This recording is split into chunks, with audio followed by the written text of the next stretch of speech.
Olha aí mais um vídeo que eu estou fazendo para vocês. Hoje eu vou falar sobre as bases, né, que para complementar aquela parte de funções inorgânicas.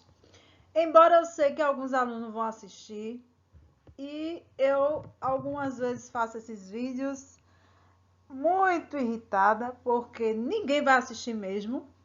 Mas mesmo assim eu vou fazer, vou insistir nessa, vou fazer o meu videozinho, vou enviar com aquela perspectiva de que alguém, alguma criatura vai assistir, né?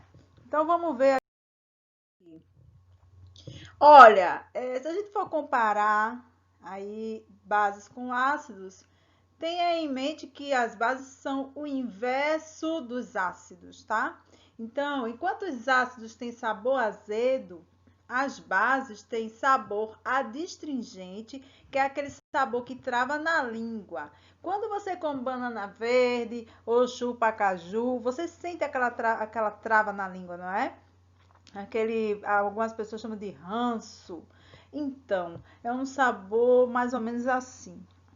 As bases também, igualmente, os ácidos são tóxicas, corrosivas e irritantes. Então, nesse ponto, eles não são opostos, tá? Mas o pH, no caso aqui das bases, tem que ser acima de 7. E eu coloquei aqui ao lado direito a escala de pH, aí coloquei aqui a escala de pH, ela vai de 0 a 14. Então, passou de 7 e indo até 14, eu tenho aí soluções básicas, tá? Ou substâncias básicas. Para trás disso, né? Para trás de 7, eu tenho soluções ácidas. Se eu tiver um pH igual a 7, a solução é neutra. Aí, deixa eu ver o que mais aqui. Quando são dissolvidos em água, os hidróxidos têm seus íons separados, assim como acontece nos ácidos. O cátion, que no caso aí é a carga positiva, é um metal e ele fica ligado ao ânion OH-, tá? O cátion vai ser positivo, vai ligar com o OH-, o OH que é negativo, tá?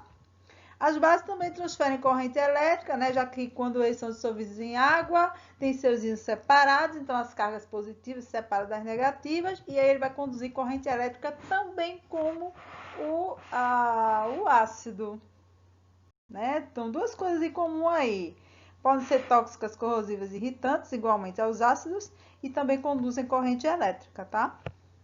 As bases sofrem reação a partir do contato com os ácidos, originando sal e água. Então, se eu pego um ácido, misturo com uma base, eu tenho aí uma reação de neutralização. E o produto dessa reação vai ser sempre um sal e água. Aí, quando você está tomando um antiácido, o antiácido ele serve justamente para fazer uma neutralização aí no seu estômago. O antiácido é uma base. Então, vamos lá. Onde é que a gente encontra as bases? Tem alimentos, tem produtos que você usa em casa, que tem base, né? A gente chama as bases também de álcali ou produtos alcalinos, ou as alcalinas, alguma coisa desse tipo aí. Então, ele se encontra na banana, no caju. Eu não sei que danado é esse bicho aí, essa frutinha aí, então eu vou pular. Mas quem souber já sabe, né? Que essa fruta aí é base. Olha onde a gente encontra a base também, na soda cáustica. Sabe o que, que a gente faz com a soda cáustica? Soda cáustica, a gente usa ela para desentupir os canos, né? Então, o pessoal coloca a soda cáustica, ela vem naqueles grãozinhos brancos, você bota lá no cano, coloca água quente e ele sai desentupindo, que é uma beleza. Depende da soda cáustica. A soda cáustica que eu compro, ela não desentope nada. Aí vem o sabonete. Eu coloquei aqui um exemplo também, amoníaco, mas tem na água sanitária, né? Tem no detergente, base, tem nos antiácidos. Deixa eu ver o que mais tem as bases. Deixa eu ver, no sabão em pó, no sabão que você usa aí para lavar os pratos. Ou seja, os sabões em geral, eles têm base, né? Mas a melhor definição para as bases vem daquele cientista que também definiu os ácidos. Não sei se vocês lembram, se vocês assistiram, né? Que tem isso também, porque se vocês não assistiram, então vocês não vão lembrar de nada. Mas Arrhenius definiu as bases como compostos que, quando em solução aquosa, eles vão se dissociar e vão liberar o íon negativo hidróxido, que é o OH-, que é também chamado de oxidrila ou hidroxila.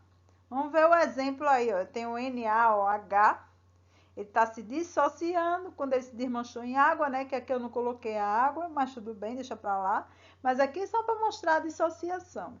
Então, ele vai se dissociar em Na+, que é o metal, e OH-, que é o hidróxido, tá? Nomenclatura das bases.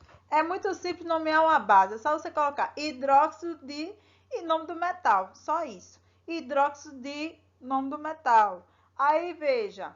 Tem um caso aqui que eu coloquei, né? O cátion ligado à hidroxila, porque tem um exemplo que eu vou dar aí que não é metal, tá?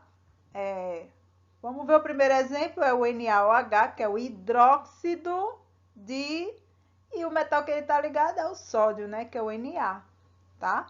Que é a famosa soda cáustica. A soda cáustica também está presente no sabão em pó, né? Aí vem o hidróxido de alumínio, né? Alumínio vai ser o metal. E o próximo é hidróxido de amônio. O amônio é o NH4, ele não é metal, mas quando ele se junta com o OH, ele vira uma base. Agora, isso aí não é só não é o único fator, né, que determina ser uma base, né? Fórmula das bases. Você pega o metal, que é positivo, e junta com o OH, que é negativo, e faz a fórmula. Se tiver somente um sinal positivo, né? Ou seja, se tiver carga mais um, o metal, então você só vai ter o hidróxido, que é no caso do primeiro exemplo aí, o KOH. Então você tem aí a carga do K é mais um, e ele junta com o OH menos um, então só vou ter um OH. Se a carga do metal for 2, então vou ter que escrever 2 OH, como é o caso do BeOH, que é o óxido de berílio. Como a carga do berílio é 2+, então eu escrevo 2 OH. Aí vem agora o ferro, né? O ferro, ele tem carga 2+ e tem carga 3+. Aí eu peguei esse com carga 3+ para dar o exemplo. Esse com carga 3+, então eu escrevo 3 hidróxido. Então fica FeOH3. Lembrando que esse número 2 que vem depois, que eu tenho que colocar o parêntese, tá? Por que eu tenho que colocar o parêntese?